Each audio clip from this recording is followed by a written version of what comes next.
ನಮಸ್ಕಾರ. ಈ ದಿನದ ಪ್ರಮುಖ ಮುಖ್ಯಾಂಶಗಳು. ಆಮೆಗತಿಯಲ್ಲಿ ಸಾಗುವ ಸರ್ವೆ ಸೇವೆ ಕಾಯಂ ಮಾಡಲು ಬೆಳಗಾವಿಯಲ್ಲಿ ಭೂಮಾಪಕರು ಹೋರಾಟ. 5.72 ಲಕ್ಷಕ್ಕೂ ಹೆಚ್ಚು ಪ್ರಕರಣಗಳು ಬಾಕಿ. ಅನಧಿಕೃತ ಬಡ್ಡಿ ವ್ಯವಹಾರ ಮಾಡ್ತಿದ್ದ ಶಿವಾನಂದ ಬಂಧನ. ಬಡ್ಡಿ ಆಮಿಷ ಒಡ್ಡಿ 35,000 ಜನರಿಂದ ಹೂಡಿಕೆ. 50 ಕೋಟಿ ಅವ್ಯವಹಾರ ಪತ್ತೆ. ಒಂದೇ ಕೇಂದ್ರದಲ್ಲಿ 74 ಮಂದಿಗೆ 200 ಅಂಕ. ಕೃಷಿ ಪ್ರಾಯೋಗಿಕ ಪರೀಕ್ಷೆಯಲ್ಲಿ ಭಾರೀ ಅಕ್ರಮ. ಹಿರಿಯೂರು ಕೇಂದ್ರದಲ್ಲಿ ಅಕ್ರಮ ಶಂಕೆ, ತನಿಖೆಗೆ ಆಗ್ರಹ. ರೈಲ್ವೆ ಕೆಳ ಸೇತುವೆಗೆ ಜೂನ್ 30ಕ್ಕೆ ಮುಕ್ತ. ರಾಮೋಹಳ್ಳಿ ಬಳಿ ನಿರ್ಮಾಣ. ರೈಲ್ವೆ ಖಾತೆ ಸಚಿವ ವಿ ಸೋಮಣ್ಣ ಮಾಹಿತಿ. ಸಿದ್ದರಾಮಯ್ಯನವರೇ ಬಿಡದಿಗೆ ಬನ್ನಿ. ಅಧ್ಯಕ್ಷರ ಒತ್ತಡಕ್ಕೆ ಮಣಿದು ರೈತರ ವಿರೋಧಿ ನಿಲುವು ತಳೆಯಬೇಡಿ. ಎಚ್.ಡಿ. ದೇವೇಗೌಡರು ಹೇಳಿಕೆ. ಮುನಿಸು ಮರೆತ ಚೆನ್ನತಲೆನಿಗೆ ಗೃಹ ಖಾತೆ. ಕೇರಳಂ ಸಂಪುಟ ಸೇರ್ಪಡೆಯಲ್ಲಿ ಮಾತುಕತೆ ತೃಪ್ತಿದಾಯಕ. ಕೆಪಿಸಿಸಿ ಅಧ್ಯಕ್ಷ ಸಣ್ಣಿ ಹೇಳಿಕೆ.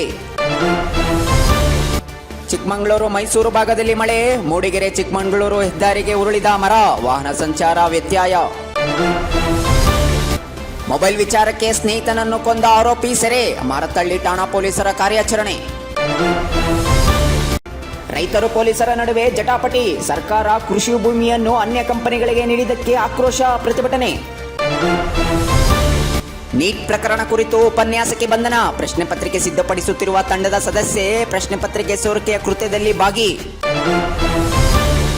ಖಾತಾ ವರ್ಗಾವಣೆಗೆ ಲಂಚ ಪಡೆದರೆ ಕಠಿಣ ಕ್ರಮ. ನನ್ನ ಈ ಖಾತಾ ನನ್ನ ಹಕ್ಕು ಅಭಿಯಾನಕ್ಕೆ ಡಿಸಿಎಂ ಡಿಕೆ ಶಿವಕುಮಾರ್ ಚಾಲನೆ. ಮದ್ಯ ಹೆಚ್ಚಳಕ್ಕೆ ಗ್ರಾಹಕರ ಮಿಶ್ರ ಪ್ರತಿಕ್ರಿಯೆ. ನೂತನ ಅಬಕಾರಿ ಸುಂಕ ನೀತಿಯಿಂದ ಬೆಲೆ ಏರಿಕೆ.